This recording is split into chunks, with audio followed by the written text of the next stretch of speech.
Today I got some Reddit stories for you guys about the most selfish people, and me personally, I'm still mad about what this husband did while his wife was giving birth, but that's later in the video. First, let's go find a Pillager outpost to raid.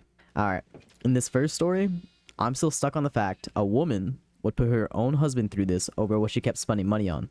This one's from r/am I the a-hole, posted by the user careful_credit_4645, and it's titled, I cut my wife off from our finances because she wouldn't stop ordering takeout. 9 days ago, I made a post about how my unemployed wife had spent $1,176 on delivery apps in a single month. That is way outside what we can afford to spend on takeout, and since she didn't seem willing to stop, I canceled our credit card and moved the money out of our joint account into my own. For the next few days, my wife kept telling me I was financially abusing her. What? She threw several tantrums, despite apparently being severely malnourished. She threatened divorce. She threw a bunch of food that we had in the fridge away to try and strong-arm me into letting her get takeout. And she even tried to guess my bank account password a bunch of times. Sorry, my password isn't Taco Bell 123. The last one is how I learned that if you try to guess somebody's bank account password enough times, the bank will send them an automated email.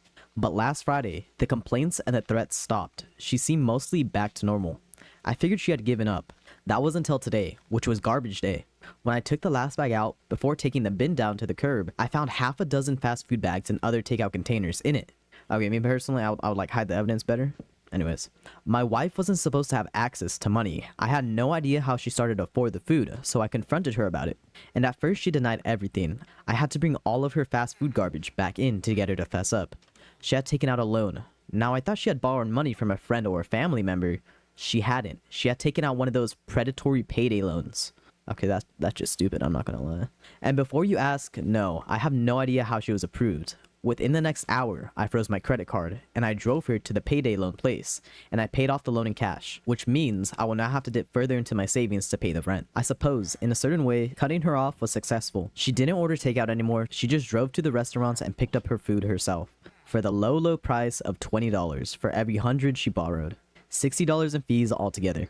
On top of that, I told her that we would be getting divorced.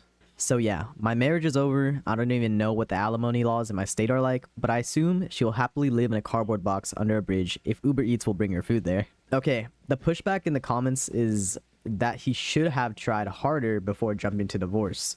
And the thing is, he did try that. He went back and read every single response to his first post, looking for the version of this where he's the problem. Sit with that for a second. Thousands of strangers, okay? A lot of them telling him he's the bad guy. And he read every single one of them because he wanted to be wrong. He wanted there to be something he'd missed. Some way this was fixable and it was on him. And while he's doing that, she's throwing out the food in the fridge to force his hand. Her guessing out his bank password until the bank emails him about it. And 4 days after the card gets canceled, she's sitting in a payday lender's office, which is crazy, $60 in fees. But still, he drove her down there and paid it off in cash. And he's the one dipping into savings to make rent.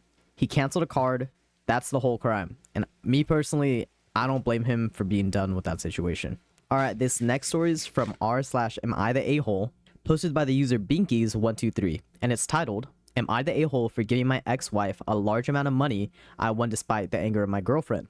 Recently, I won a huge amount of money. And I won't say exactly how much, but it's in the millions. It makes me feel funny even typing it. It's enough to change the life of myself and my family. My ex-wife is the mother of my 2 kids. She's an amazing woman and good to the bone. We divorced 6 years ago because I had an affair with my current partner. I was in a low place in my life and I messed up. She was in incredible pain, but a saint. She allowed me to still see our kids, who mean the world to me. And she allowed our divorce to be as pain-free as possible, despite the fact that I know she was hurting. She's still close with my parents, she's respectful to me, although she refuses to talk to my girlfriend.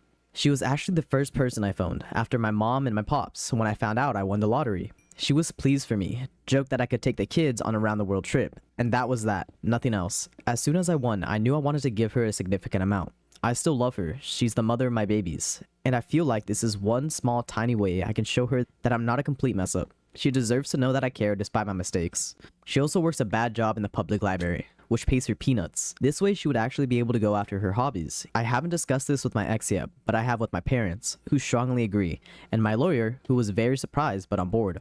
Long story short, when I told my girlfriend, she was livid. screaming that I'm disrespecting her, accusing me of still being in love with my ex-wife. I'm not in love with her. We've both grown apart, but of course I still love her for being an excellent co-parent partner and a mother to my kids. My girlfriend is threatening to break up with me, and honestly, I'm feeling incredibly relieved over the threats. I don't plan on changing my plans, but am I the a-hole?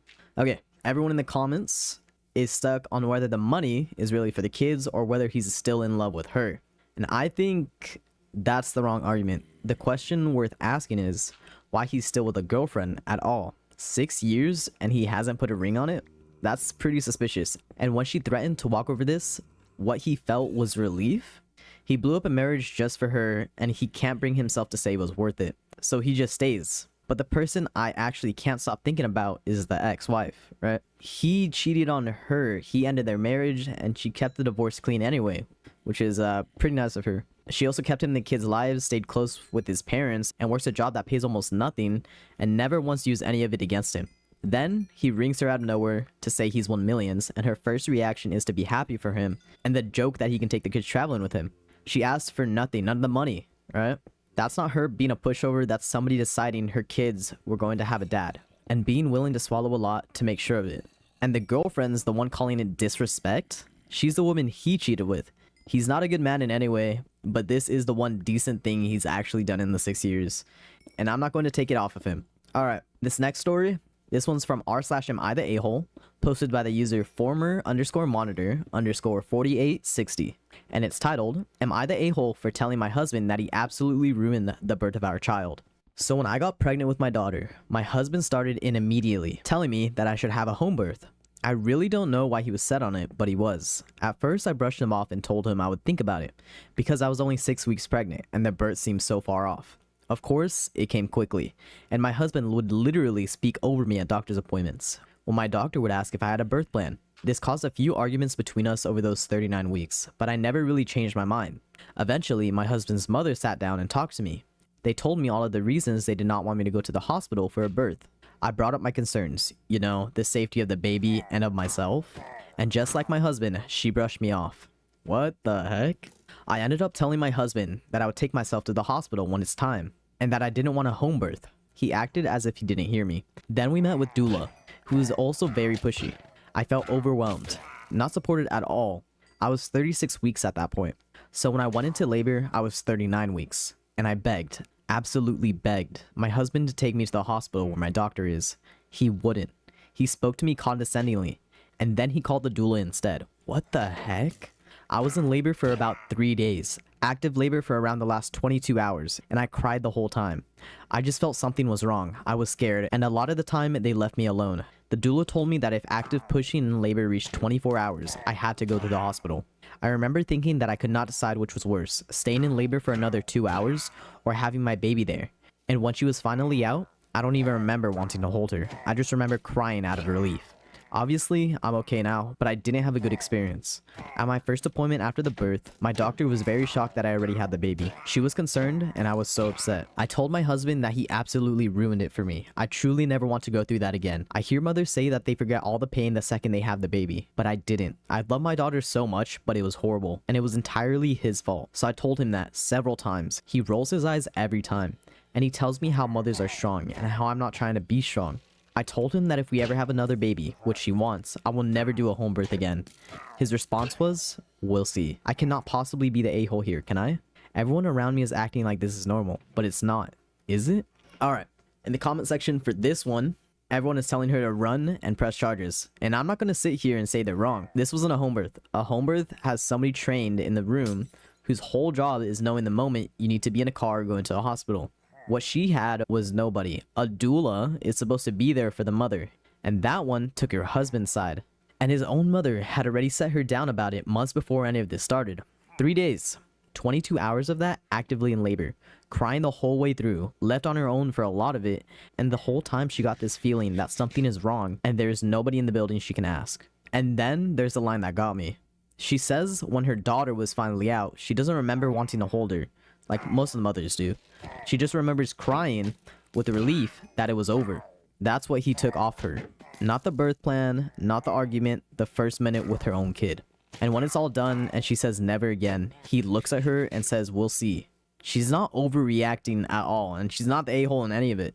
If anything, me personally, I think she's underreacting to this whole situation here. That's 3 stories for today. Tell me which one made you the angriest, because I got a feeling we all won't pick the same one. Drop a like, subscribe if you're new, and I'll catch you guys in the next one. Peace, peace.